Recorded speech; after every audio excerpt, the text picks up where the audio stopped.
আসসালামু আলাইকুম।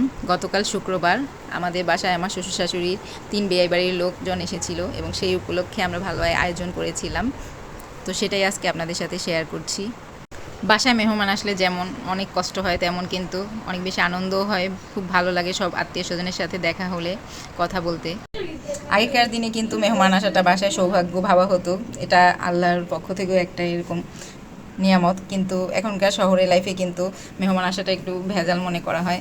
আর ইদানিং গ্যাসেরও সব জায়গায় প্রবলেম থাকে, তাই একটু সমস্যা হয়। যাই হোক, আলহামদুলিল্লাহ দিনটা ভালোই কেটেছে।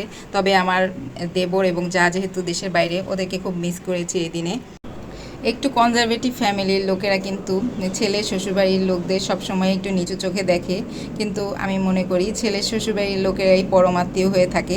কারণ অন্যান্য আত্মীয় স্বজন কিন্তু আপনার প্রতিষ্ঠায় আপনি উপরে উঠলে অনেক সময় হিংসা করে, কিন্তু ছেলে শ্বশুরবাড়ির লোকেরা সবসময় কিন্তু আপনার উন্নতিই চায়, আপনার ভালোই চায়, কারণ তার মেয়েটা থাকে শ্বশুরবাড়িতে। এই কারণে তো সবসময়ই ছেলে শ্বশুরবাড়িদেরকে ভালো চোখে দেখাটাই ভালো। তো আলহামদুলিল্লাহ আমরা সব ব্যাপারেই ভালোই আছি। তো সবাই ভালো থাকবেন। আজকের মতো এই পর্যন্তই। আমাদের চ্যানেলটিকে সাবস্ক্রাইব করবেন এবং ফেসবুক পেজটাকে ফলো করে দিবেন আশা করি। তো আজকের মতো এই পর্যন্ত। আল্লাহ হাফেজ। আসসালামু আলাইকুম।